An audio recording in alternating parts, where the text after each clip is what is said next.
My name is Dr. Thomas Chisholm. I've walked with the Lamb for over 25 years, and it gives me great pleasure to introduce him to you. Here's Dr. Malachi Z. York.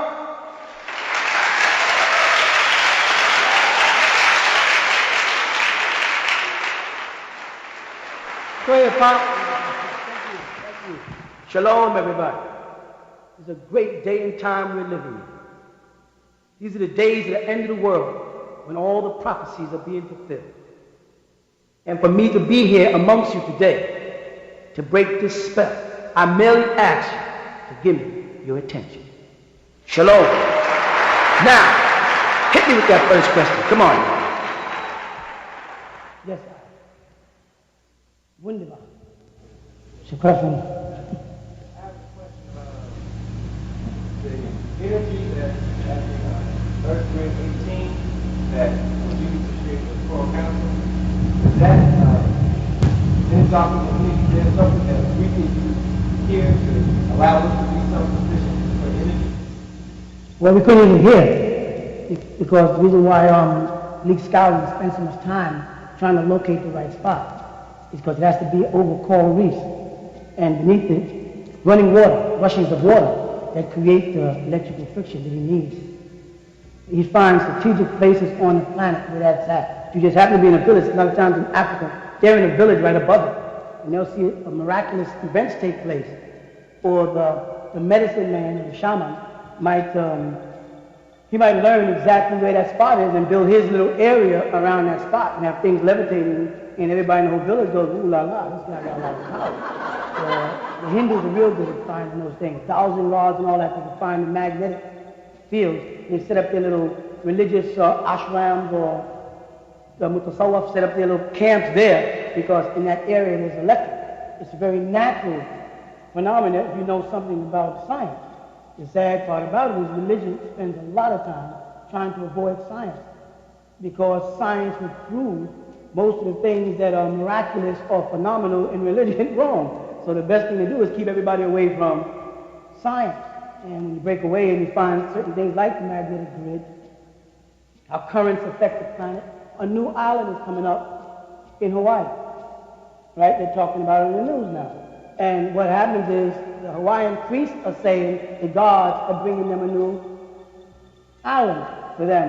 Actuality, it would have happened whether their gods did it or not. It's just it's like a volcano under the ground erupts in it. And when it erupts beneath the sea surface, the water rushes in, cools it off. It starts to what? Automatically swell, and it pushes its way up. So in a couple of years or so, I'm just saying a couple, it could be a couple of thousand by their belief, right? A new island will pop up, and they'll have a prediction confirmed. You see, and then the priests will look holier than holy, because now this island came up from nowhere. They don't take no risk on predictions that are not scientifically verifiable. Especially, again, like I said, in a religious community where they do everything in their power to avoid science, which is very convenient, which makes us, kind of different than most people because we dove into science. And if you make predictions through science, you got to be accurate. You follow? If you make predictions through religion, you can just change it. Like Jehovah's Witnesses, they made a multiple amount of predictions, they didn't come true, but there's still more Jehovah's Witnesses than there are Baptists. So as long as you're religious, it doesn't really make no difference.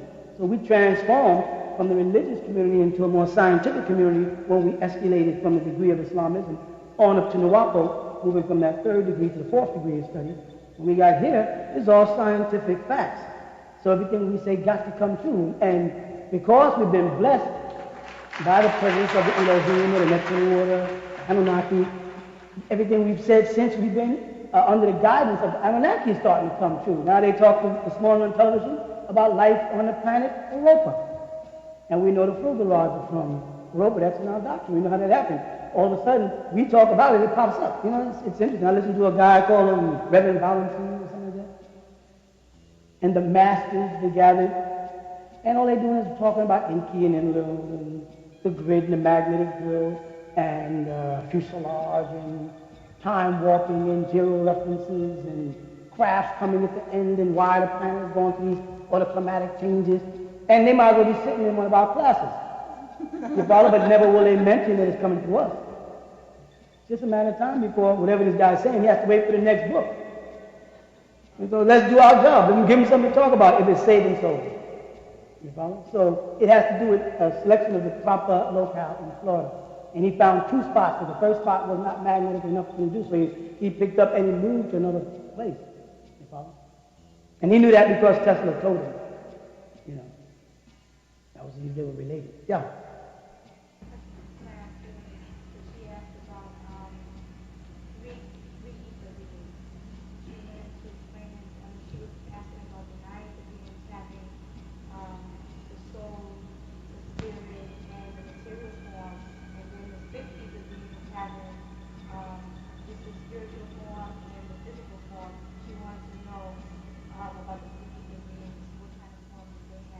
All right, first of all, let me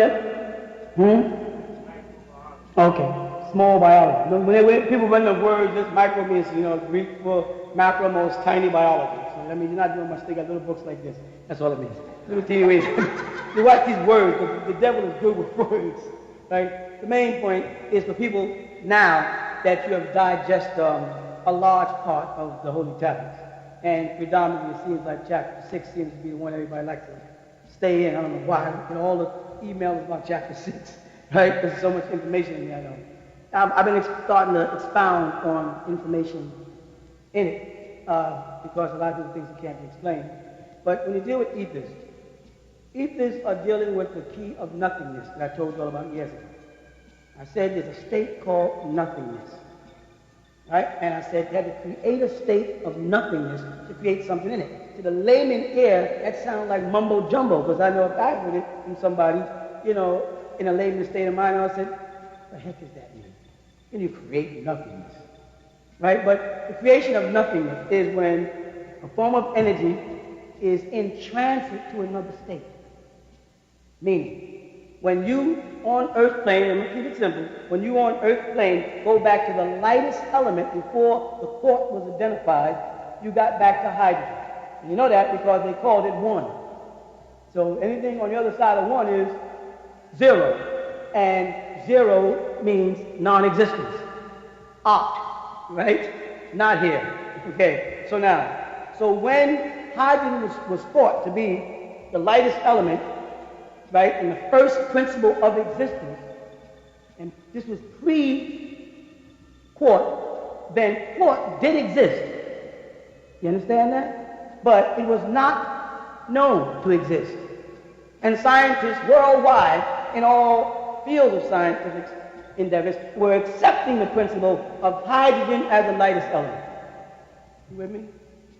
But did quartz exist insofar as they got more sophisticated with computers and larger telescopes, and they were able to find the quartz within the hydrogen. So while the hydrogen was identified as the lightest element in the first stage of existence, insofar as quartz did exist, quartz was existent in a state of nothingness until they get to the other side of hydrogen and become something. Something simply is S-U-M-T-H-I-N-G, not S-O-M. That's phonetics. The something, I mean, it sums up to something. See, an hydrogen atom sums up to something. Nothing means no thing. And no is symbolic of number. When you're going to write number, instead of writing N-U-M-B-E-R, you write N-O and then tattoo to imply number. So no thing is something without its number. You with me? I don't want to sound like I hate mumbo jumbo teachers, because they can sound deep and don't make no sense. And I don't want to sound like that. I want you to grasp this because you got to teach it. When you get on the side of hydrogen, right, you step into no thing if hydrogen is the lightest thing in existence. It doesn't mean that nothingness doesn't exist. It means that nothingness hasn't become one of the things that exist. Didn't have a number. You start dealing with the ethers when you get down to the quark. Like years ago I say, well, when you get down to hydrogen, on the other side of hydrogen is Allah. Because Allah would have to span the whole non-existent state to be ghaibi, yet exists. The ghaibi is the word they use in the Quran for unseen. In order for Allah to exist and not be perceived, he must not sum up to a thing. You follow? Though he is a thing, he can't sum up to a thing. He can't be calculated as a thing. So the best thing they could do was say, Allahu Ahad. See? Allah is alone. And then some unknowing, egotistical Imam scholar said, Allahu Wahid. And I don't know if you remember, there was a conflict in the best names of Allah as to whether it should be Wahid or Ahid. Muslim scholars were battling because they didn't have the esoteric information, because they had become tunnel vision, which I'll explain in a minute why and how Muslims become tunnel vision, to the point where they could no longer listen for the voice of Allah to give them the answer. They only had to listen to the voice of scholars and Sahaba and Sheikhs and Molanas and Imams and Muftis and opinionating mortals. You follow me? So we would say hydrogen is one this way and ether is one this way. Ether one is the first part of non-particle or non-participle. You see?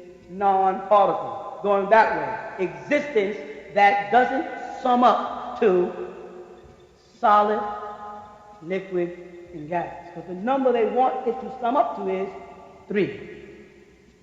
Now, when you get solid, liquid, and gas, and you get down to hydrogen, is it solid, liquid, and gas, or is it gas, liquid, and...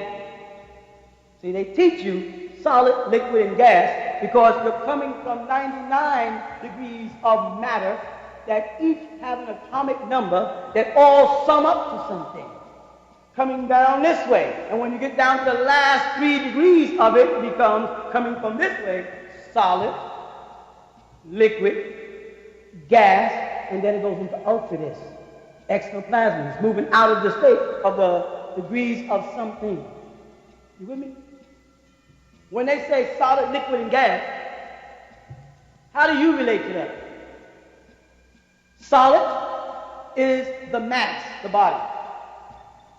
Liquid is the blood, the plasma, right? The plasma. And gas is the ether, the soul. You follow that? Those are the stages going in. And at what point do you meet Allah subhanahu wa ta'ala, or El Elo, or Anu, or whatever name makes you feel comfortable? Do you meet him in the solid? Do you meet him in the liquid?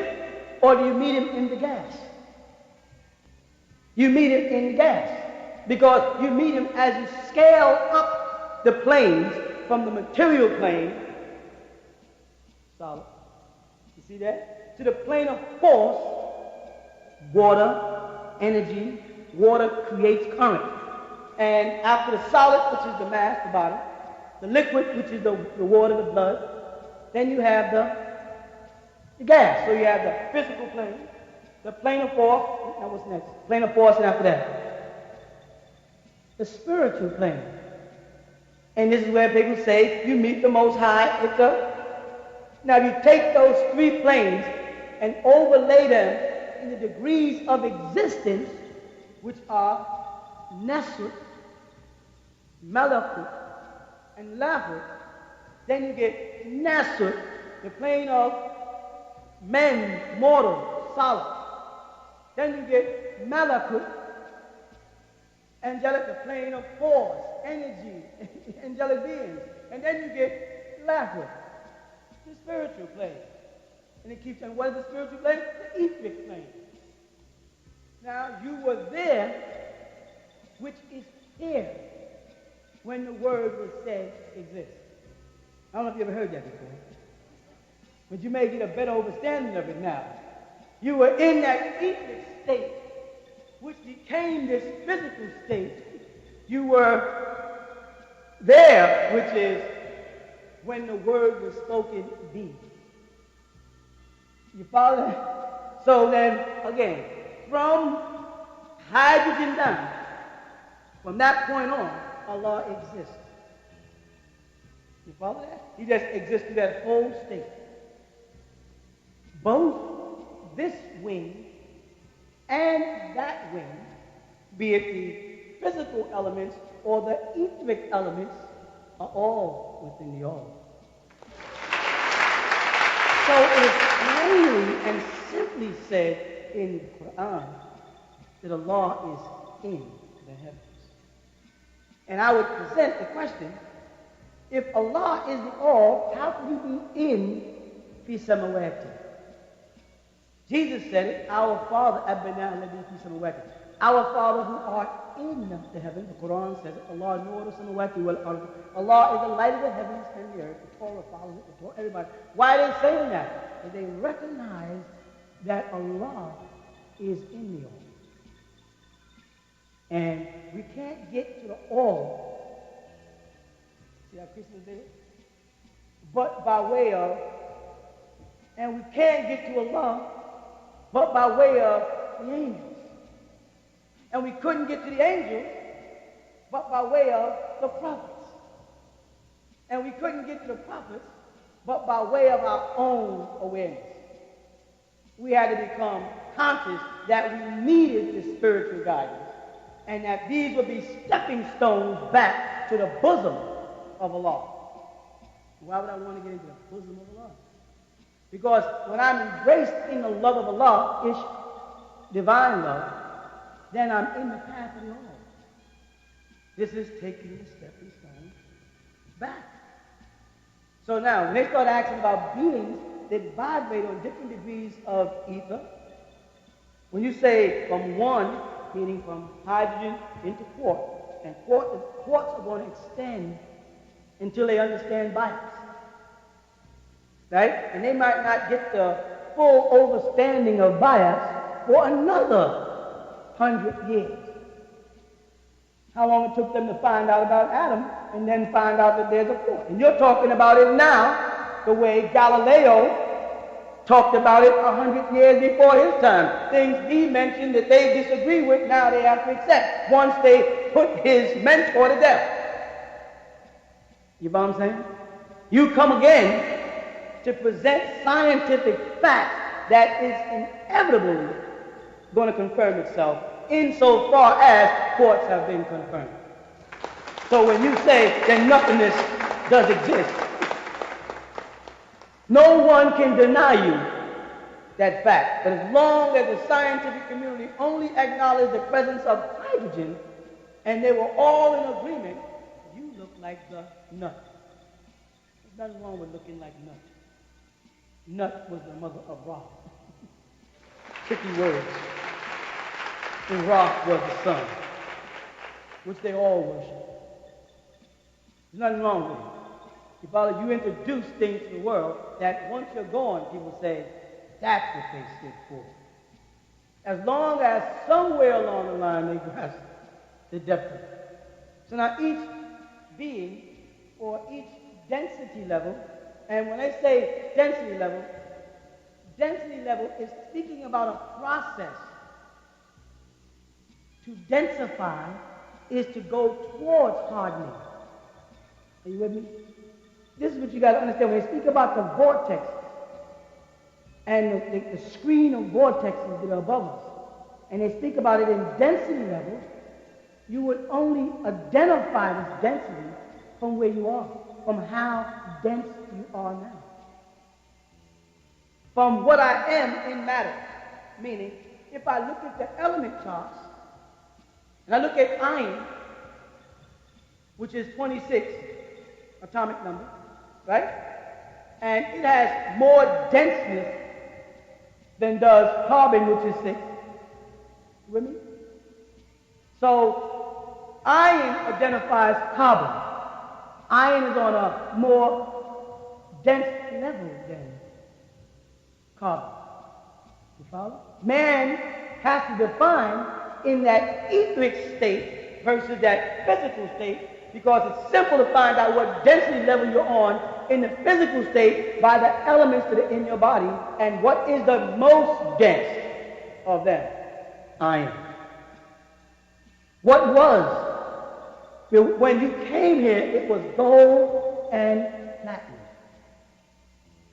When the primary element of your physical composition as you personified was platinum, you produced a topaz complexion. All this is described in the Bible when they talk about the elders and how they looked, and they give stone complexions of Jesus' complexion. They give topaz, and they give green like an emerald from Melchizedek, saying these people can. And then when you go back to the pictures of ancient Egypt and look on the wall, you see people green, and then you see people bluish color. See, when gold oxidizes, it'll give off a greenish shade before it turns to a darker color, like copper. Right? And platinum will give off a blue hue, or blue hue. So as you materialize, depending on which way you came, whether you came from an environment that was dependent on gold as the base element for strength, or platinum as the base element for strength, or earth, which has more iron ore than anything else. You see? This planet now is based on iron ore. So you breathe in more oxygen, which is really a poison to you. And it triggers iron, and what does it do? Rust when mixed with the water. Thus, you're no longer green. You're brown.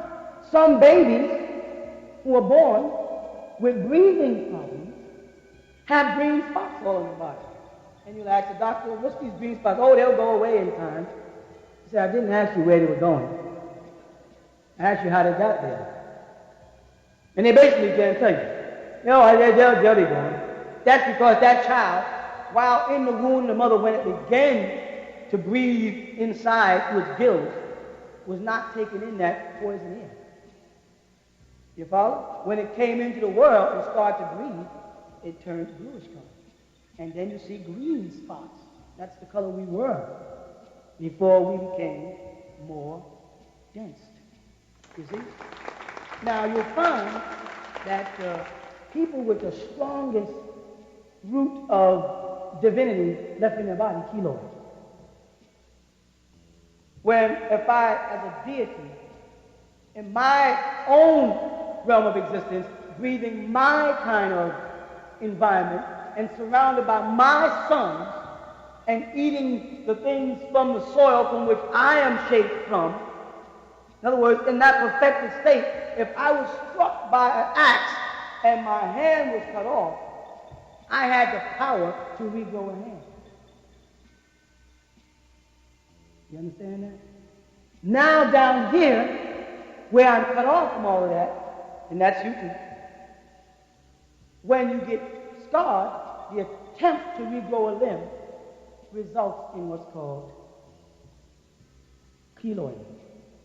They'll say it's because you have a lot of plasma, the hemoglobin structure, the way your cells meet. They got a bunch of scientific terms, and the word science always means seeking, which means they still haven't figured it out. These are things that we lost. Balding, was never something we feared because we never had hair.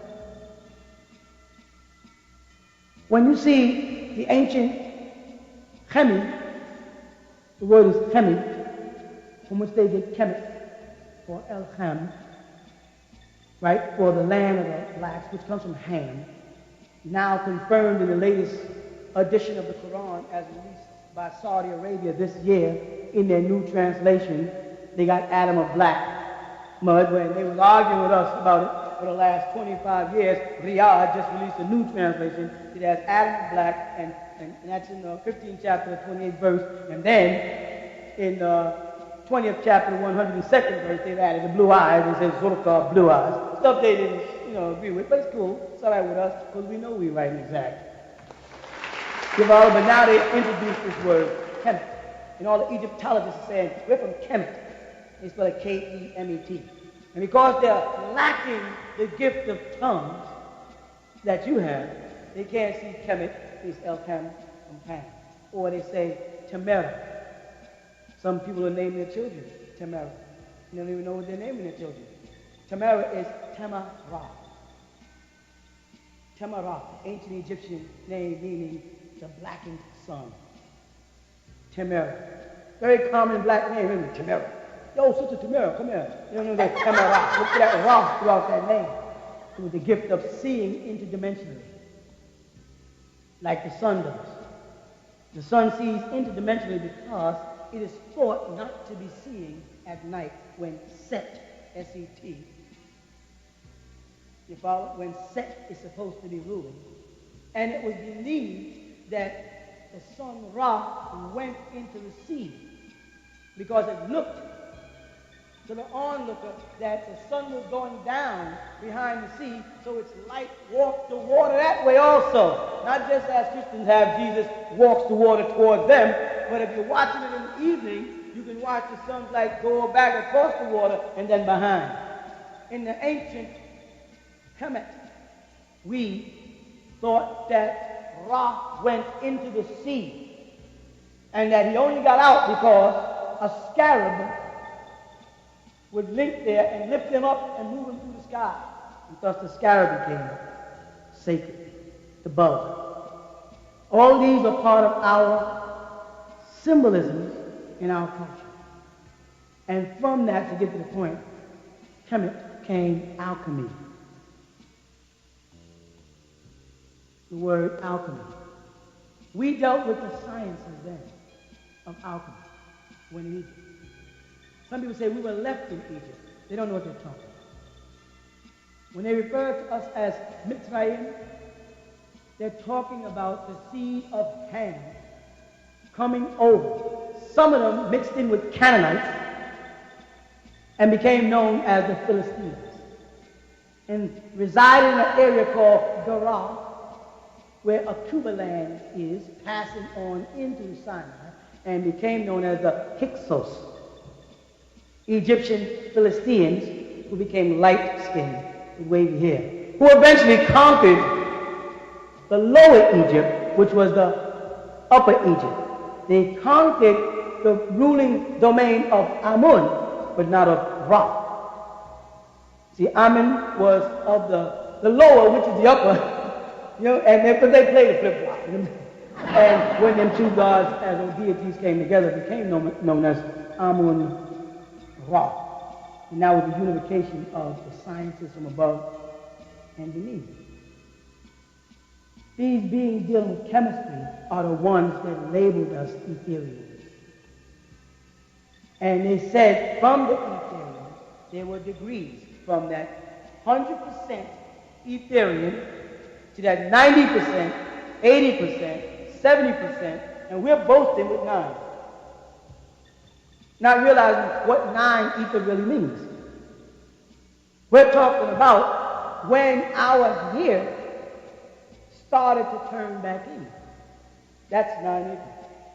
When we were at 100% Etherian, we didn't have hair or what? Or density, body.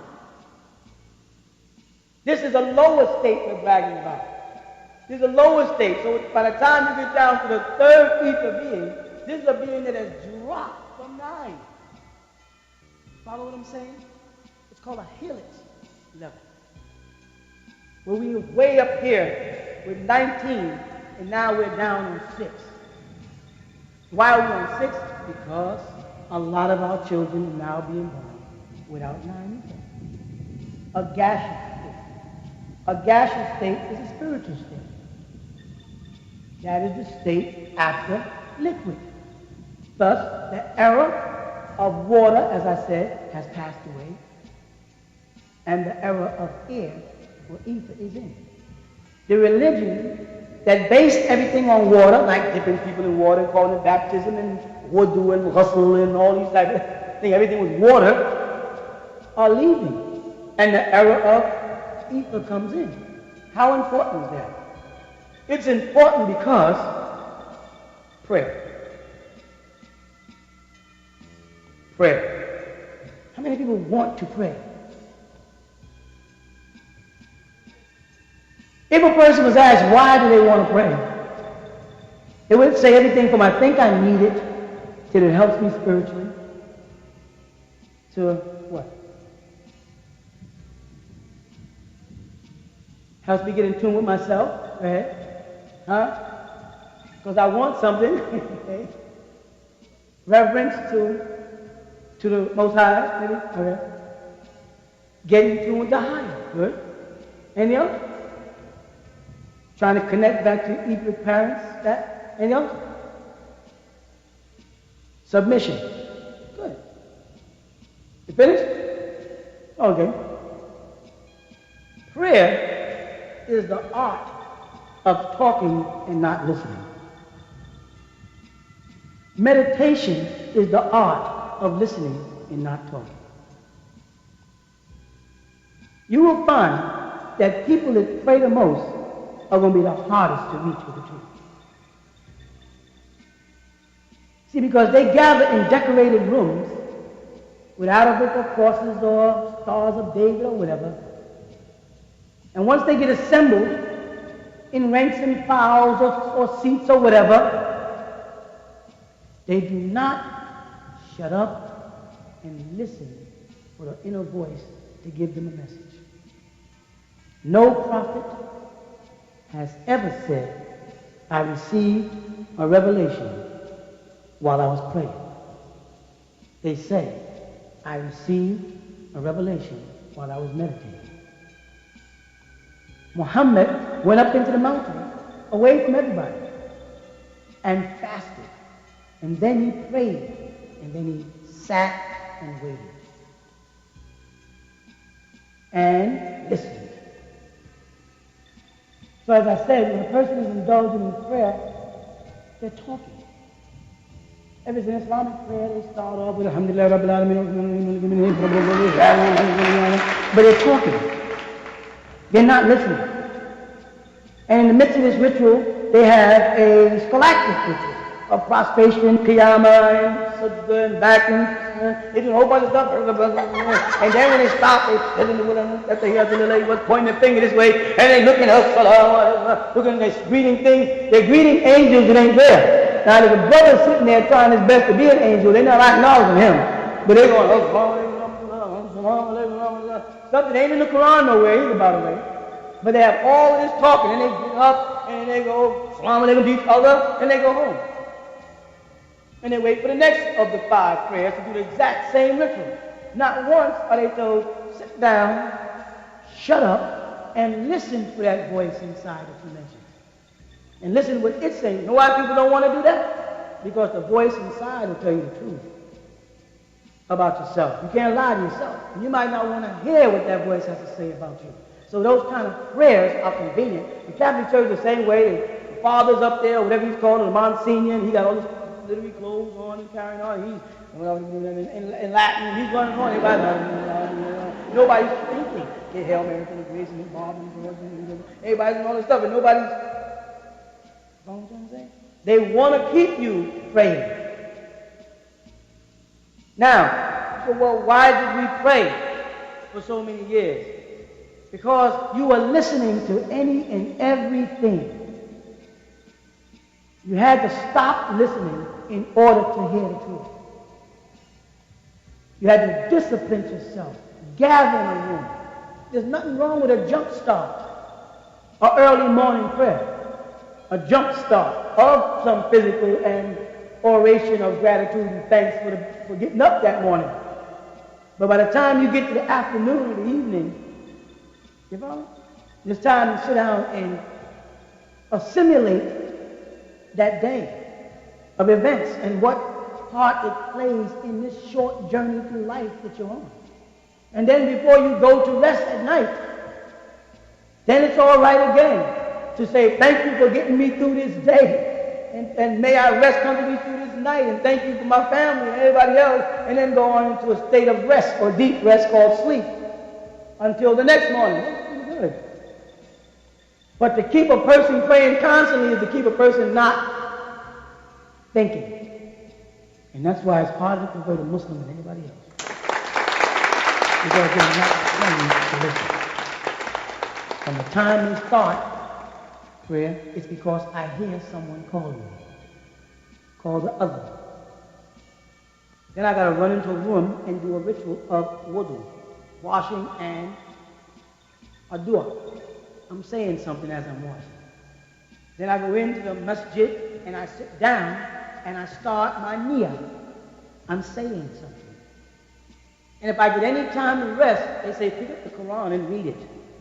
Don't sit there and think. If you get a little gray area, grab your Quran while you're waiting for prayer. Say the Imam comes late. What they tell us to do? Grab the Quran, sit there and start reading. So we would sit down, we're still not sitting there just simply thinking. In fact, in Islam, if you finish salah and a brother or sister stayed in the mosque in prostration, you would say, is that person crazy? Why is that person still kneeling down in the mosque? If someone stayed after prayer and was laying on the floor because they wanted to be in tune with Allah subhanahu wa ta'ala, we would assume something was wrong with that person. And we wake up, you fall asleep, brother or sister? Are you okay? They say, yeah, I just want to sit there for a while. What's wrong? I just want to tune myself in with my God. Well, you can't do that here, brother. That's taking place in the Muslim world right now. If you go to a religious environment and you don't do what they want you to do, step by step, ritual by ritual, they consider you a threat and they're ready to bodily remove you. You go to the Church of God, called churches, and they're locked on Sabbath. You go to the synagogues of the Jews and they're locked on Sunday. Most mosques are locked every day but Friday. They're not serving that purpose. They don't want you to start the inner journey, to link up with the God within yourself.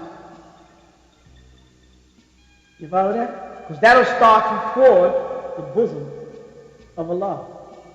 And when you get in the bosom of Allah, you'll see what the Christians were talking about when they said Jesus was God. You had to get to the highest point of physical, from the lowest point of physical, to master physical. And you yourself or myself as physical are at the lowest point of physical. I'm as physical as I can be. And that has nothing to do with your actions and your deeds and how much pork you eat or, that's not me. I mean, your very state of existence as a dense body is as physical as you could be. You can't get any harder. Now, of course, if you take a martial arts course and take a bag of hot sand and continue to bang your fist inside it until you get calluses and say click, click, click, click on your knuckle, you can assume you got harder. You didn't get harder. You got nearer to getting skin cancer. It may be cute. You may feel cool with calluses on your hands and calluses on your feet, and you can go bang rocks. It's very easy to break a brick because bricks don't fight back. Whole bunch of wood and some guy jumped up and goes hi-ya, boom, and breaks, and everybody goes clack, clack, clack, clack. Let them hi-ya, boom, something hard as a brick like a rhinoceros. See how you handle that. You are as dense as you can become as a being. Your journey is definitely the other way. But you must first study the degrees of density, which is introduced to you by religion. Because religion separates you from the spiritual realm by declaring you other than God. And declaring God or Allah or whatever name that spiritual, thus confirming that you must be physical. And that your journey from this physical state is to the spiritual realm. See how you do it? So you stay caught up in religion, separating yourself from God, praying to God. And when a man like, let's say, the great Honorable Elijah Muhammad comes along and says, give them back their spookism, he insults your intelligence. You actually get offended. When a person says, brother, you are God. I ain't no God. I ain't no God. God is up in heaven. God is spiritual. He said, you are God. Now, even in the Nation of Islam, they didn't listen to the lessons close enough to catch what he was saying. They said, man, he is God. Talking about Fard or Farad or whatever name they chose. That's him right there. That's not what the lesson said. The lesson said, who is the original man? The Asiatic black man, maker, owner, criminal planet Earth. They also added father of civilization, God of the universe. And that was not an Asiatic black man, because, catch it now, that couldn't have been Farad. Because Farad was not an Asiatic black man. He was a half original, like Moses, as they put it. Not an original man. Now his father was an original man, according to their teachings, and his mother was a Caucasian, according to their teachings. That doesn't make him a Saudi Arabian. That makes him a mulatto. To be a Saudi Arabian, you have to have a Saudi Arabian mother and a Saudi Arabian father. The word mulatto was a compliment. The word mulatto comes from moled. It's an Arabic word. One who is of the sun. One who's of an original birth. That's where it comes from. Look it up. You know me. Don't believe me? Check it out. So now, if that lesson says that Allah, the original man, is Asiatic black man, maker, owner, creator of the planet, father of civilization, last and most important, but God, then he was trying to teach them that all of you are God. That's not that far. That's in the Psalms and it's in the book of St. John. If you're not reading the law, I said you are God. That brother there thinks he's a prophet. Me. He thinks he's the Messiah. I'm not a prophet. I'm not the Messiah. Though I do prophesy, I don't want the title. It's limiting. Though I am a Messiah, because I anoint people, and I was anointed, I don't want to be the Messiah. It's limiting. I'm God. And so are you. If you take a drop of water out of the ocean and put into that drop of water micro living beings, that drop becomes an ocean. You with me? It's only a drop when it's in the presence of the ocean. When it's off to itself, it in itself is an ocean. And if I am in the image and after the likeness of God, and that God that they speak about in Genesis is an Elohim, consisting of both good and bad qualities, cherubim and seraphim, or Tov and Ra, however they want to put it. If I am of God, and they said, well, look now, the man has become like one of us to know. So if I am like that God, and that God has good and evil, that explains why I do so much evil. So much shadiness and shiftiness. And don't act like you don't. That also explains why you want to do good, and do good by others. Right? Because it's there on us. And that makes us that drop of water from that great ocean, the all. And I don't care how far you take water away from the ocean, it's always trying to get back. You put water in your hand, it'll seep through your fingers, through the cracks of your hand, and if not, it will evaporate into the atmosphere. If you put it into a contained environment where it can't seep through, you let that water sit there, and it may take months, but that water will evaporate. Go up there and come back down and find its way back to that ocean. If they mix coffee in it, and sugar in it, and milk in it, when it gets into your body's going to split the water. Take the coffee and the sugar, your body and the milk, and then take the water out of the milk. You follow that? And maintain 3/4 of that body as water. So if the body maintains this liquid state, it then already passed the solid state. It's already on its way back to the ocean. See that? See, Christianity is a physical state. That's why we call the first degree crisis. It's all based on the death of a man. and the resurrection of a man. For you to receive perfection, you must pass through this physical thing. That's physical. Mosesism is the law. It's not the physical, it's the gas. It's law, it's ritual, it's practice.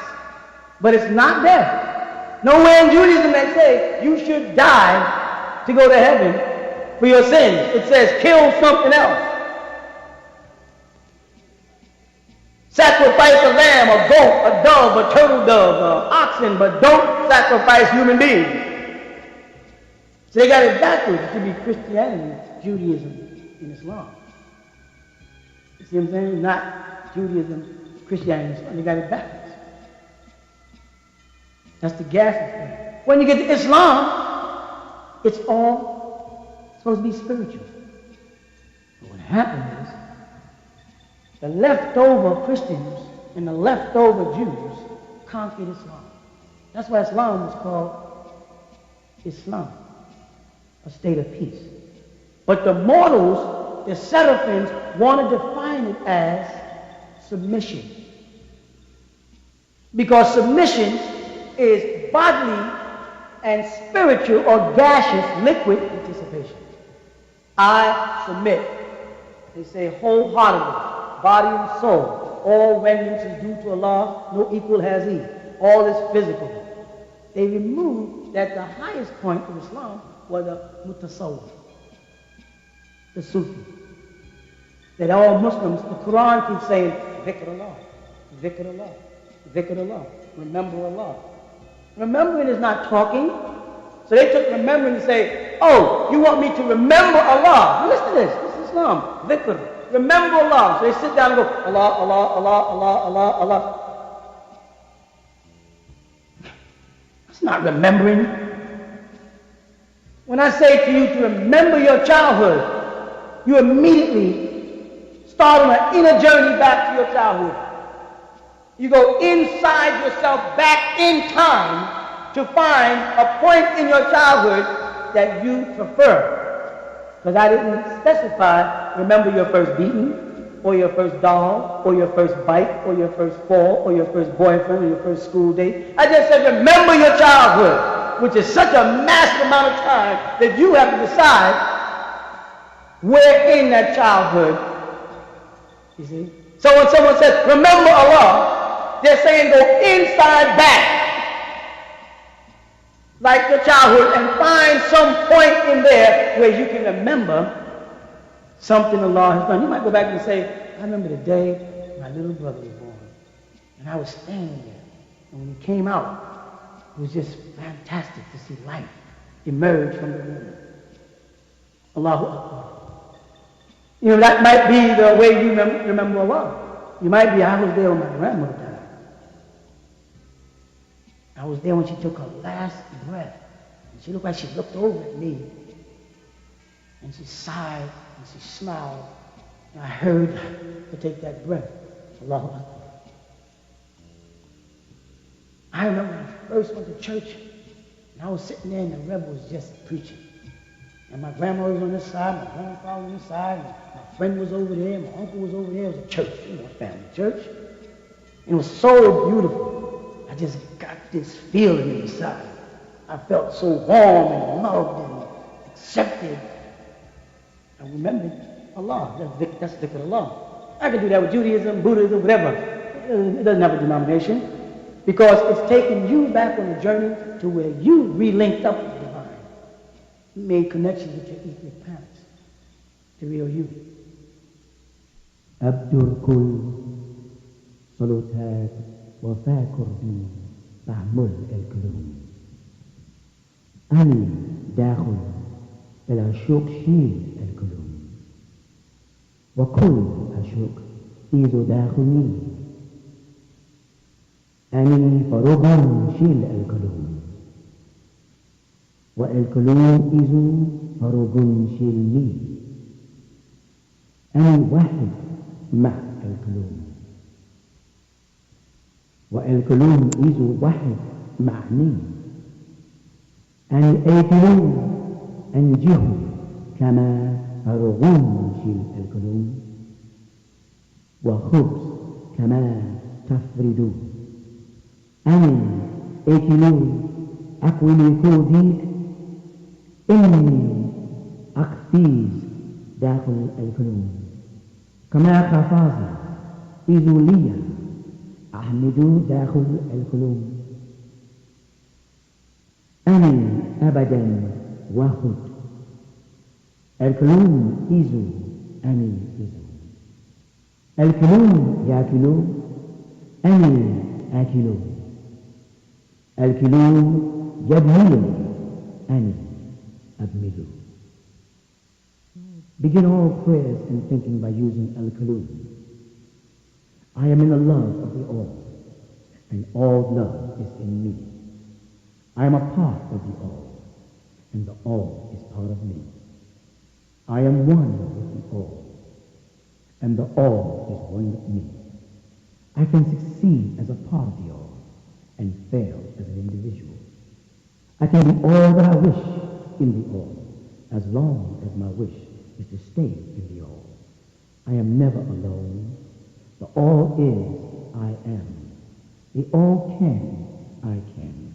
The all does, I do.